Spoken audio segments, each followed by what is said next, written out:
ದೇವರ ಪರಿಶುದ್ಧವಾದ ನಾಮಕ್ಕೆ ಸ್ತೋತ್ರ ಉಂಟಾಗಲಿ. ನನ್ನ ಹೆಸರು ಮಂಗಳ ವರುಣ್ ಅಂತ ಹೇಳಿಬಿಟ್ಟು, ನನ್ನ ಊರು ಬಂದು ಕೆಂಗೇರಿ ಪಟ್ಟಣದಲ್ಲಿ ನಾನು ವಾಸವಾಗಿರ್ತೀನಿ. ನನ್ನ ಸ್ವಂತ ಊರು ಬಂದು ಮಂಡ್ಯ ಅಂತ. ನಮ್ಮ ಫ್ಯಾಮಿಲಿಯಲ್ಲಿ ನಾನು, ನಮ್ಮ ಯಜಮಾನರು ಮತ್ತು ನನ್ನ ಮಗು 3 ಜನ ಇದ್ದೀವಿ. ಯೇಸು ಸ್ವಾಮಿನ ನಂಬೋಕ್ಕೂ ಮುಂಚೆ ನನ್ನ ಜೀವಿತ ಹೇಗಿತ್ತು ಅಂತ ಹೇಳಿದ್ರೆ, ತುಂಬ ಕತ್ತಲಾದ ಜೀವಿತ, ಹೋರಾಟದ ಜೀವಿತ, ಬಡತನ, ದರಿದ್ರ, ಈ ಥರದ್ರಲ್ಲಿ ಬಿದ್ದಿದ್ದಂಥ ನಂದು ಒಂದು ಜೀವಿತ, ಒಂದು ಫ್ರೆಂಡ್ಶಿಪ್ಪಲ್ಲಿ ಬಿದ್ದಿದ್ದಂಥ ಒಂದು ಜೀವಿತ. ನಾನು ಹೇಗೆ ರಕ್ಷಣೆ ಹೊಂದಿದೆ ಅಂತಂದರೆ, ನಮ್ಮಮ್ಮನಿಗೆ ಹುಷಾರಿರಲಿಲ್ಲ. ನಮ್ಮಮ್ಮಂಗೆ ಆಗಾಗ ಚಿಕ್ಕ ವಯಸ್ಸಿನಿಂದನೂ ಸ್ನಾನ ಮಾಡಬೇಕಾದ್ರೆ ವಾಶ್ರೂಮಲ್ಲಿ ಬಿದ್ದೋಗ್ತಾಯಿದ್ರು, ತಲೆ ಸುತ್ತು ಬಂದು ಬಿದ್ದೋಗ್ತಾಯಿದ್ರು, ಕಿರ್ಚ್ಕೊಂಡು ಬಿದ್ದೋಗ್ತಾಯಿದ್ರು. ಅವಾಗ ಯಾರೂ ಇರ್ತಿರ್ಲಿಲ್ಲ.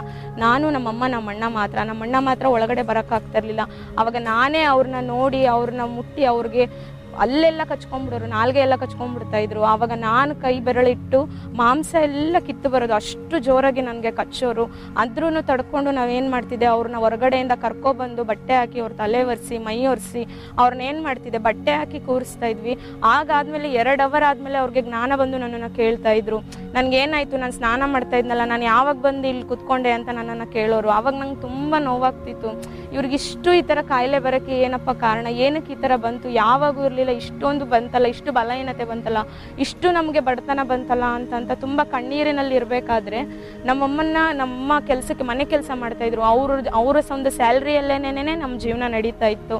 ಆವಾಗ ಏನಾಯಿತು ಅಂತಂದರೆ, ನಮಗೆ ದುಡ್ಡು ಕೊಡೋರು ಇಂಥ ಯಾರೂ ಇರಲಿಲ್ಲ. ನಾನು ಈ ಕಡೆ ನಾನು ಎಜುಕೇಷನ್ ಮಾಡಬೇಕಾಗಿತ್ತು. ಅದಾದಮೇಲೆ ನಾನು SLC ಓದಾದ್ಮೇಲೆ ನನಗೆ ಸುವಾರ್ತೆ ನನ್ನ ಫ್ರೆಂಡಿಂದ ಸಾರಲ್ಪಡ್ತು. ಅವಳು ಹೇಳಿದ್ಲು, ನೀನು ಚರ್ಚಿಗೆ ಬಾ, ಇಲ್ಲಿ ಅವ್ರು ಪ್ರೇಯರ್ ಮಾಡಿದ್ರೆ ನಿಮ್ಮ ಅಮ್ಮಂಗೆ ವಾಸಿ ಆಗುತ್ತೆ, ಖಂಡಿತ ವಾಸಿ ಆಗುತ್ತೆ, ನೀನು ಬಂದು ಒಂದ್ಸಲ ಪ್ರೇಯರ್ ಮಾಡಿಸು ಅಂತ ಹೇಳಿದ್ರು. ಆಗ ನಾನು ಕೆಂಗೇರಿ ಪಟ್ಟಣದಲ್ಲಿ ಆಂಟಿ ಇದ್ರು, ಅವ್ರ ಮನೆಗೆ ಹೋದ್ವಿ, ಅಲ್ಲಿ ಪ್ರೇಯರ್ ಮಾಡಿಸಿದ್ವಿ. ಅವ್ರು ನಮ್ಮನ್ನ ಚರ್ಚಿಗೆ ಕರ್ಕೊಬಂದ್ರು. ಚರ್ಚಿಗೆ ಕರ್ಕೊಬಂದು ಇಲ್ಲಿ ಸಭಾಪಾಲಕರ ಹತ್ರ ಪ್ರೇಯರ್ ಮಾಡಿಸ್ಬೇಕಾದ್ರೆ ಅಲ್ಲಿ ಸಭಾಪಾಲಕರು ಹೇಳಿದ್ರು, 3 ವಾರ ಕರ್ಕೊಬನ್ನಿ ಅಮ್ಮ, ಎಲ್ಲ ವಾಸಿ ಆಗುತ್ತೆ ಅಂತ ಹೇಳಿದ್ರು. ನಮಗೆ ಮೊದಲನೇ ದಿನ ಬಂದಾಗಲೇ ನಮಗೆ ಎಲ್ಲೂ ಸಿಗದೇ ಇರೋವಂಥ ಸಮಾಧಾನ, ಸಂತೋಷ, ನೆಮ್ಮದಿ, ನಮ್ಮ ಜೀವನದಲ್ಲೇ ನಾವು ಅಷ್ಟು ನೆಮ್ಮದಿ ಕಾಣದೇ ಇದ್ದಂಥ ಜೀವಿತಗಳಲ್ಲಿ ನನಗೆ ಏಸಪ್ಪ ಒಂದು ದೊಡ್ಡ ಬಿಡುಗಡೆಯನ್ನು ಕೊಟ್ಟರು, ದೊಡ್ಡ ಸಮಾಧಾನನ ಕೊಟ್ಟರು. ಅತಿಶಯವಾಗಿ ದೇವರು ನಮ್ಮನ್ನು ನಡೆಸಿದ್ರು, ಬಿಡುಗಡೆ ಕೊಟ್ಟರು ನಮ್ಮಮ್ಮಂಗೆ. ಆಗಿಂದ ನಾನು ಚರ್ಚಿಗೆ ಬರೋಕ್ಕೆ ಸ್ಟಾರ್ಟ್ ಆದೆ. 2020ರಲ್ಲಿ ನಾನು ರಕ್ಷಣೆ ಹೊಂದಿದೆ. 2020ರಲ್ಲಿ ರಕ್ಷಣೆ ಹೊಂದಾದ್ಮೇಲೆ 2021ರಲ್ಲಿ ನನಗೆ ಮದುವೆ ಆಯಿತು. ಮದುವೆ ಆಗಾದ್ಮೇಲೆ ನಮ್ಮ ಯಜಮಾನರು, ನಮ್ಮ ಜೀವನ ಚೆನ್ನಾಗೇ ನಡೀತಾ ಇತ್ತು. ಚೆನ್ನಾಗೇ ನಡೀತಾ ಇರಬೇಕಾದ್ರೆ ನಾನು ಕನ್ಸೀವ್ ಆಗಿ 7 ತಿಂಗಳು ಗಂಟ ಸ್ಕ್ಯಾನಿಂಗ್ ರಿಪೋರ್ಟ್ಗಳು, ಎಲ್ಲ ರಿಪೋರ್ಟ್ಗಳು ಚೆನ್ನಾಗಿ ಬಂತು. ಆದರೆ 7 ತಿಂಗಳು ಆದಮೇಲೆ ನನಗೆ ಸೊಂಟ ನೋವು, ಬ್ಯಾಕ್ ಪೇನ್ ಬರೋಕ್ಕೆ ಸ್ಟಾರ್ಟ್ ಆಯಿತು. ಯಾಕೆ ಅಂತ ಗೊತ್ತಿರಲಿಲ್ಲ. ಆವಾಗ ಹೋಗಿ ಚೆಕಪ್ ಮಾಡಿಸಿದ್ರೆ ಡಾಕ್ಟ್ರ್ ಹೇಳ್ತಾ ಇದ್ರು, ನಿನಗೆ BP ತುಂಬ ಹೈ ಆಗಿದೆ, ಮಗುನ ಆಚೆ ತೆಗ್ದಿಲ್ಲ ಅಂದರೆ ನಿನ್ನ ಜೀವಕ್ಕೆ ಅಪಾಯ ಇದೆ, ತೆಗಿಲೇಬೇಕು ಮಗುನ ಅಂತ ಹೇಳಿದ್ರು. ಅದಾದಮೇಲೆ ನಿನ್ನೂ ICU ಅಲ್ಲಿ ಇಡ್ತೀವಿ, ಮಗುನೂ ICU ಅಲ್ಲಿ ಇಡ್ತೀವಿ, ಮಗುಗೆ ಗ್ಯಾರಂಟಿ ಕೊಡಲ್ಲ ಅಂತ ಹೇಳಿದ್ರು. ಸರಿ ಆಯಿತು ಅಂತ ಹೇಳ್ಬಿಟ್ಟು ಅವ್ರು 5 ಲಕ್ಷ ದುಡ್ಡು ಕೇಳಿದ್ರು. ಆದರೆ ನಾವು ಆ ಆಸ್ಪತ್ರೆ ಬೇಡ ಅಂತ ಹೇಳಿ ಬೇರೆ ಆಸ್ಪತ್ರೆಗೆ ಶಿಫ್ಟ್ ಆದ್ವಿ. ಅಲ್ಲಿ ಯಾವ ಒಂದು ಕಾಸು ಇಲ್ಲದೆ ಉಚಿತವಾಗಿ ದೇವರು ನಾರ್ಮಲ್ ಡೆಲಿವರಿ ಆಗೋಕ್ಕೆ ದೇವ್ರು ಸಹಾಯ ಮಾಡಿದ್ರು. ಆದರೆ ನಮ್ಮ ಪಾಪಗಳ ದೆಸೆಯಿಂದ ಆ ಮಗು ನಮಗೆ ಉಳ್ಕೊಳ್ಳಿಲ್ಲ. ಅದಾದಮೇಲೆ ನೆಕ್ಸ್ಟು ನಮ್ಮ ಯಜಮಾನ್ರಿಗೆ, ನನಗೆ ಡೆಲಿವರಿ ಆದಮೇಲೆ ನಮ್ಮ ಯಜಮಾನ್ರಿಗೆ ತುಂಬ ಬಲಹೀನತೆ ಬರೋಕ್ಕೆ ಸ್ಟಾರ್ಟ್ ಆಯಿತು. ಯಾವ ರೀತಿ ಬಲಹೀನತೆ ಅಂತಂದರೆ, ಅವರಿಗೆ ಗೊತ್ತಾಗ್ತಾ ಇರಲಿಲ್ಲ ಅವ್ರಿಗೆ ಏನಾಗ್ತಿತ್ತು ಅಂತ. ಅವ್ರಿಗೆ ಮರಣದ ಭಯ ಕಾಡ್ತಾ ಇತ್ತು. ನಾನು ಇವತ್ತು ಸತ್ತೋಗ್ತೀನೋ, ನಾಳೆ ಸತ್ತೋಗ್ತೀನೋ, ನನ್ನ ಜೀವಿತ ಏನಾಗುತ್ತೋ ಅನ್ನೋ ಒಂದು ಮರಣ ಭಯ ಅವ್ರನ್ನ ತುಂಬ ಆವರಿಸಿತ್ತು. ಅವ್ರು ಯಾವಾಗಲೂ ಅವಳವರು ಕೆಲ್ಸಕ್ಕೆ ಹೋಗ್ತಾ ಇರಲಿಲ್ಲ, ಮನೇಲಿ ಇರ್ತಾ ಇದ್ರು. ಯಾಕೆ ಹಿಂಗಿದ್ದೀರಾ, ಯಾಕೆ ಹಿಂಗೆ ಮಂಕಾಗಿದ್ದೀರಾ ಅಂತ ಕೇಳಿದ್ರೆ ಏನೂ ಮಾತಾಡ್ತಾ ಇರಲಿಲ್ಲ. ಏನೋ ನನಗೆ ಗೊತ್ತಿಲ್ಲ, ಗ್ಯಾಸ್ಟ್ರಿಕ್ ಆಗಿದೆಯೋ ಗೊತ್ತಿಲ್ಲ. ಎಲ್ಲ ಆಸ್ಪತ್ರೆಯಲ್ಲೂ ಚೆಕಪ್ ಮಾಡಿಸಿದ್ರು. ಎಲ್ಲ ರಿಪೋರ್ಟ್ಗಳು, ECG ರಿಪೋರ್ಟು, ಸ್ಕ್ಯಾನಿಂಗ್ ರಿಪೋರ್ಟು, ಪ್ರತಿಯೊಂದು ಬ್ಲಡ್ಡು, ಎಲ್ಲ ರಿಪೋರ್ಟ್ಗಳನ್ನು ನಾರ್ಮಲ್ ಬರೋಕ್ಕೆ ಸ್ಟಾರ್ಟ್ ಆದರು. ಅಂದರೂ ಅವ್ರಿಗೆ ಮರಣದ ಭಯ ಕಾಡ್ತಾ ಇತ್ತು. ಆಗ ನಾವು ಸಭಾಪಾಲಕರಿಗೆ ವಿಷಯ ಮುಟ್ಟಿಸಿದಾಗ ಸಭಾಪಾಲಕರು ನಮಗೋಸ್ಕರ 15 ನಿಮಿಷ ನಮಗೋಸ್ಕರ ಪ್ರೇಯರ್ ಮಾಡಿ, ಮತ್ತೆ ನೀವು ಬಂದು ಇಲ್ಲಿ ಪ್ರೇಯರ್ ಮಾಡಿಸ್ಕೊಳ್ಳಿ, ಸರಿ ಹೋಗುತ್ತೆ ಅಂತ ಹೇಳಿ ನನ್ನ ಗಂಡಂಗೆ ದೇವ್ರು ಏನು ಮಾಡಿದ್ರು, ಆ ವಿಷಯದಲ್ಲಿ ದೊಡ್ಡ ಬಿಡುಗಡೆಯನ್ನು ಕೊಟ್ಟರು. ಒಂದು ಒಳ್ಳೆ ಕಡೆ ಕೆಲಸ ಕೊಟ್ಟರು. ಒಳ್ಳೆತನದ ಜೀವಿತವನ್ನು ನಮಗೆ ಜೀವಿಸಲಿಕ್ಕೆ ದೇವರು ಸಹಾಯ ಮಾಡಿದ್ರು. ಮತ್ತು ಏಸಪ್ಪ ನನ್ನ ಜೀವಿತದಲ್ಲಿ ಹೇಗೆ ಅಂತಂದರೆ, ನನ್ನ ಮಗುನ ಕಳ್ಕೊಂಡು ತುಂಬ ನೋವಲ್ಲಿದ್ದೆ.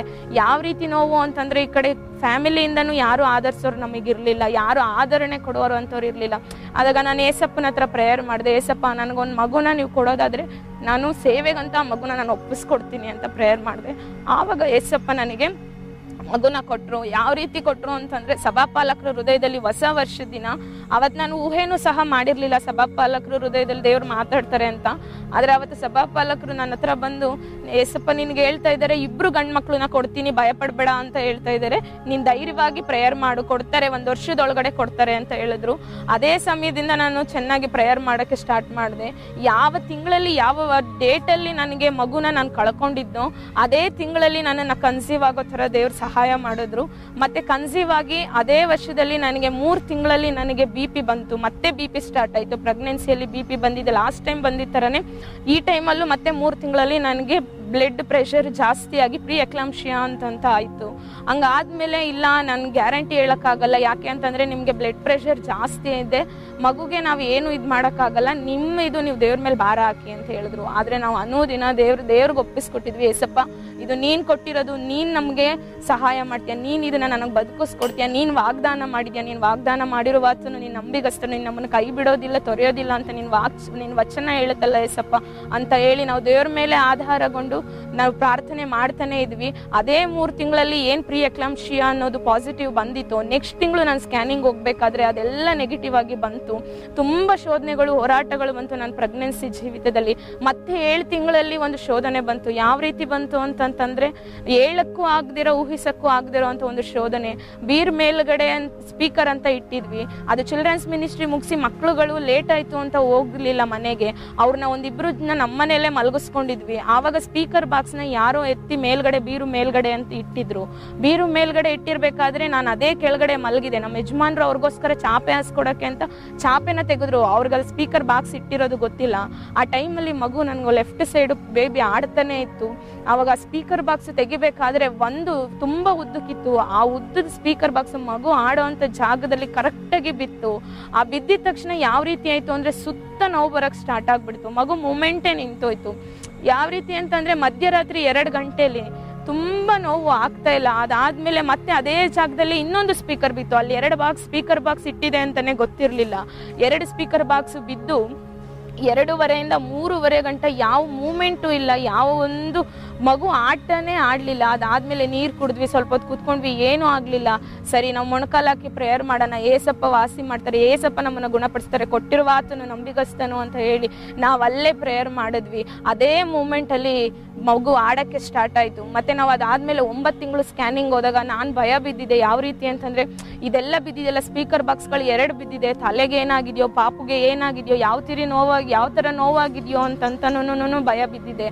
ಆದರೆ 9 ತಿಂಗಳು ಸ್ಕ್ಯಾನಿಂಗಲ್ಲಿ, ಫೈನಲ್ ಸ್ಕ್ಯಾನಿಂಗಲ್ಲಿ ನನಗೆ ಎಲ್ಲನೂ ಚೆನ್ನಾಗಿದೆ, ಮಗು ಚೆನ್ನಾಗಿದೆ, ನೀನು ಚೆನ್ನಾಗಿದೆಯಾ, ಪ್ರತಿಯೊಂದು ಯಾವ ಒಂದು BP-ನೂ ಇಲ್ದಿರ, ಯಾವ ಒಂದು ಬಲಹೀನತೆಗಳು ಇಲ್ದಿರ ದೇವ್ರು ನನಗೆ ಅತಿಶಯವಾಗಿ ಅದ್ಭುತ ಮಾಡಿದ್ರು. ಗಂಡು ಮಗುನ ಪಡೆಯೋಕ್ಕೆ ದೇವ್ರು ಸಹಾಯ ಮಾಡಿದ್ರು.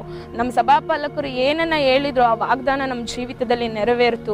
ಹುಟ್ಟೋಕ್ಕೂ ಮುಂಚೆನೇ ನಿನಗೆ 2 ಗಂಡು ಮಕ್ಕಳನ್ನ ಕೊಡ್ತೀನಿ ಅಂತ ಏಸಪ್ಪ ನಿನಗೆ ಹೇಳ್ತಿದ್ದಾರೆ, ನಂಬಿಗಸ್ತವಾಗಿ ನೀನು ಪ್ರಾರ್ಥನೆ ಮಾಡು ಅಂತ ಹೇಳಿದ್ರು. ನಾವು ಅದೇ ರೀತಿಯಾಗಿ ಪ್ರಾರ್ಥನೆ ಮಾಡಿದಾಗ ಏಸಪ್ಪ ಒಂದು ಗಂಡು ಮಗುನ ನನಗೆ ಕೊಟ್ಟರು. ಇದು ನಿಜವಾಗ್ಲೂ ದೇವ್ರ ಕೃಪೆ. ನಾನು ಒಂದನ್ನ ಬೇಡಿ ಏಸಪ್ಪ ಹತ್ರ ಬಂದೆ, ಆದರೆ ದೇವ್ರು ನನಗೆ ಅತಿಶಯವಾಗಿ ನಡೆಸಿದ್ರು, ತುಂಬ ಅದ್ಭುತವಾಗಿ ನಡೆಸಿದ್ರು. ದೇವ್ರ ಪ್ರೀತಿ ಏನು ವರ್ಣಿಸಲು ಈ ನಾಲಿಗೆ ಸಾಲದು. ಯಾಕೆ ಅಂತಂದ್ರೆ ದೇವ್ರು ನನ್ನ ಜೀವಿತದಲ್ಲಿ 1 ಅಲ್ಲ 2 ಅಲ್ಲ ಹೇರಳವಾಗಿ ನಮ್ಮ ಅಮ್ಮನ ಜೀವಿತದಲ್ಲಿ ಬಿಡುಗಡೆ ಕೊಟ್ಟರು, ನನ್ನ ಗಂಡನ ಜೀವಿತದಲ್ಲಿ ಬಿಡುಗಡೆ ಕೊಟ್ಟರು. ನನ್ನನ್ನು ICU ಇಡಬೇಕು, ನಿನಗೆ ಮಕ್ಕಳೇ ಆಗಲ್ಲ ಅಂತ ಡಾಕ್ಟ್ರುಗಳು ಹೇಳಿದ್ರು. ಆದರೆ ಏಸಪ್ಪ ನನಗೆ ಒಂದು ಗಂಡು ಮಗುನ ಕೊಟ್ಟು ದೇವರು ನನಗೆ ಅದ್ಭುತ ಮಾಡಿದ್ರು. ನಾನು ಏನನ್ನ ಕೇಳಿದ್ನು ಏಸಪ್ಪ ನನಗೆ ಅಷ್ಟನ್ನು ಒದಗಿಸಿ ಕೊಟ್ಟರು. ದೇವ್ರು ಕೊಟ್ಟಿದ್ದು ಮಹಾ ಕೃಪೆಗಾಗಿ ಸ್ತೋತ್ರ. ಯಾಕಂದರೆ ನಾನು ಏನಕ್ಕೂ ಬಾರದವಳಾಗಿದ್ದೆ. ಹೆಂಗಿತ್ತು ನನ್ನ ಜೀವಿತ ಅಂತಂದರೆ, ಒಂದು ಫ್ರೆಂಡ್ಶಿಪ್ಪು ಭಾನುವಾರ ಬಂತು ಅಂದರೆ ಸಾಕು, ನಾನು ಮನೆಯಲ್ಲೇ ಇರ್ತಿರ್ಲಿಲ್ಲ, ಫ್ರೆಂಡ್ಸ್ಗಳ ಜೊತೆ ಆಚೆ ಹೋಗ್ತಾ ಇದ್ದಿದ್ದು, ಕಾಲೇಜಿಗೆ ಫ್ರೆಂಡ್ಸ್ಗಳ ಜೊತೆ ಸೇರೋದು, ಈ ಥರ ಇದ್ದಿದ್ದೊಂದು ನನ್ನ ಜೀವಿತ. ಈ ಥರ ಇದ್ದಿದ್ದು ನನ್ನ ಜೀವಿತನ ಕತ್ತಲಾಗಿದ್ದ ನನ್ನ ಜೀವಿತಕ್ಕೆ ಏಸಪ್ಪ ಬೆಳಕಾಗಿ ಬಂದರು. ಯಾರೂ ಆಧರಿಸದೆ, ಯಾರೂ ಬೆಂಬಲ ಕೊಡದಂತೆ ಇದ್ದಿದ್ದಕ್ಕೆ ಎಲ್ಲನೂ ನನಗೆ ಏಸಪ್ಪನೇ ನನಗೆ ಎಲ್ಲನೂ ಒದಗಿಸಿ ಕೊಟ್ಟರು. ಏಸಪ್ಪಂಗೆ ಕೋಟಿ ಕೋಟಿ ಸ್ತೋತ್ರ. ನನಗೆ ಮಾಡಿದ ಎಲ್ಲ ಉಪಕಾರಗಳಿಗಾಗಿ ಏಸಪ್ಪಂಗೆ ನಾನು ಸ್ತೋತ್ರ ಸಲ್ಲಿಸ್ತೇನೆ. ಮತ್ತು ಈ ಸಾಕ್ಷಿಯನ್ನು ಹೇಳಲು ಕೊಟ್ಟಂಥ ದೇವರಿಗೂ ಮತ್ತು ನಮ್ಮ ಸಭಾ ಪಾಲಕರಿಗೂ ವಂದನೆಗಳು.